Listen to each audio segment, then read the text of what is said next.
So how do you stay happy? So I would say perspective is number one. When you think about everything you have and compare that to kids or even adults in this country and the third world, for example in Yemen, like in current events and all that kind of stuff, like when it comes up on YouTube, like the ads and everything, and you see them crying and they're like starving, and you just see the extent to which they're suffering. It just puts everything into perspective, basically. You just look and you think, wow, I've got food, I've got a bed, I've got everything I could want, a house, computer, Wi-Fi, and luxuries, and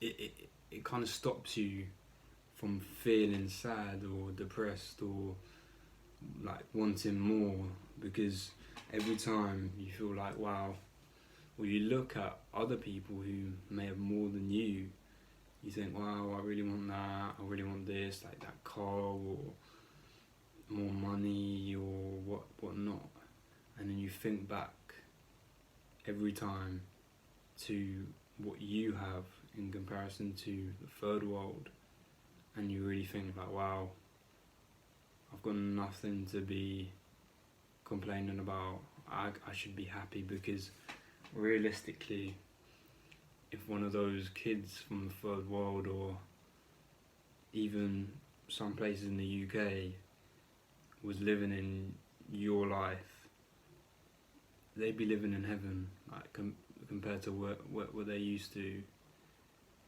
And to think about it like that, you just it just makes you so grateful for everything you have. Like, it makes you enjoy every mouthful that you eat.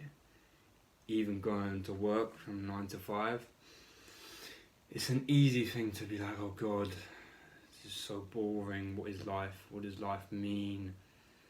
But those people don't have time to ask those questions. They don't have time. They don't have time to complain. They don't have time to be anxious. They don't have time to be depressed, because they're thinking about when the next meal is coming from.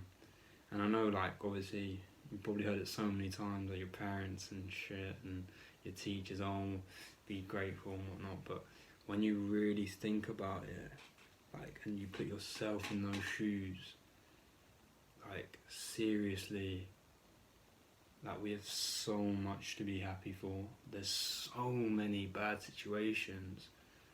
Like, you could be being bombed in Ukraine right now, or you could be disabled, you could be paralyzed, you could have cancer, you could have anything, honestly. But the majority of people are fit and well, and like, especially in this country, like, or in the Western world, we have such a good life, and that's the main motivation. That's enough for me. That's enough to make me get up and enjoy the day. And I think that in order to honour those people who go nights without food and have no education, no family, some of them, that motivates me to think, you know what, in honour of them, I'm going to enjoy what I have, and I'm going to do everything I can to make the most of it, But it's a crazy thing, because it's not easy. Like, I'm not saying it's easy, because I had times, like, especially when you're in school, when you're a teenager, and you've got all the pressures of, like social pressures, other people, like, telling you what you need to be, social media telling you what you need to have and what you don't have, and how you're not good enough in every single way. Like, obviously it's not easy, but I think maturing is learning perspective. I think as soon as you learn perspective, you become more mature, you feel able to, you feel more resilient, and that's just all a mindset, because the mind is so powerful. Like, just switching your mindset, that doesn't cost anything. You don't need to practice. Well, obviously it takes time for it to become your identity, but it doesn't cost anything. It's easy to do. You just think, that's all. Just think in your mind, wow, I feel like shit. Oh, hold on. Remember, like, what I've just said, all those people. And then you think, like, wow, I really do have it good. But I also think that people are always living in the past and the future too much. Like, that's one thing that I had, like, all my life. Somebody who's an overthinker, like, overanalyzing everything. And a lot of that is to do with just living in the past and especially the future. Like, you're always thinking, oh, I've got to do this, I've got to do that. And in those feelings, you have this emotion of, like, maybe anxiety, fear, frustration, whatnot. And those emotions, they change you, like, biologically. They will produce stress hormones like cortisol, and that will change your hormonal profile and how you feel, how you look, how you act. And all of that can be prevented. Because realistically, by worrying, are you going to change the outcome? By wasting that emotion of anxiety, where do you progress by doing that? You don't. That's not action. That's not going to prevent whatever is going to happen from happening. It's not. It never does. All it's going to do is just waste your energy. If anything, it's going to draw closer that outcome. So instead of that, one thing that I've tried to take on is to be as present as possible. And that essentially means to feel the moment emotionally, like to breathe, to notice your breath. That's why breath work's so good, like the Wim Hof method and all that. But also, like, in the modern day, we don't have even 5 minutes just looking at a wall, just staring at a wall, or just sitting here doing nothing, or just thinking or drawing. Like, that's just not a thing anymore. Always on your phone or watching Netflix or playing video games or doing something. The modern world's so busy all the time.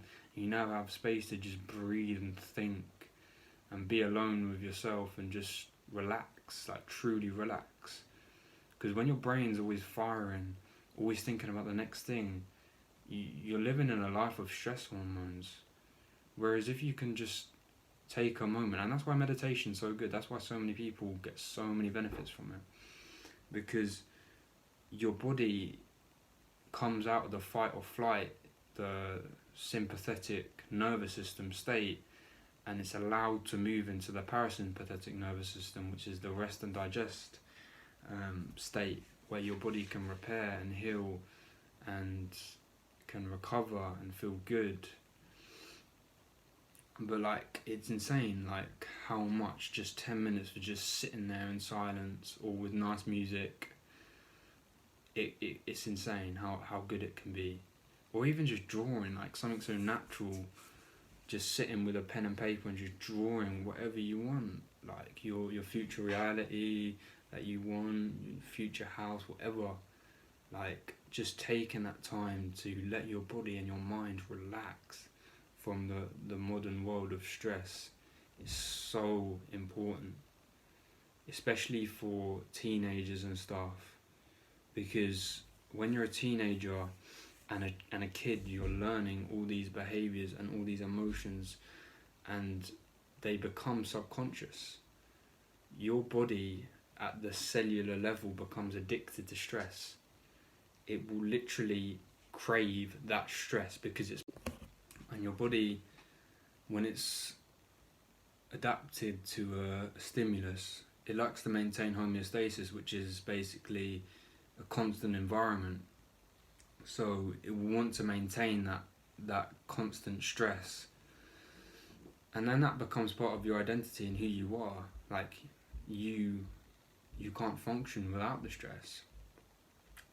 So that's why it's so important, especially as a teenager and a kid, to make sure you can stop that habit and you can feel relaxed and how your body is supposed to perform and supposed to feel. But yeah, that's the thoughts for today.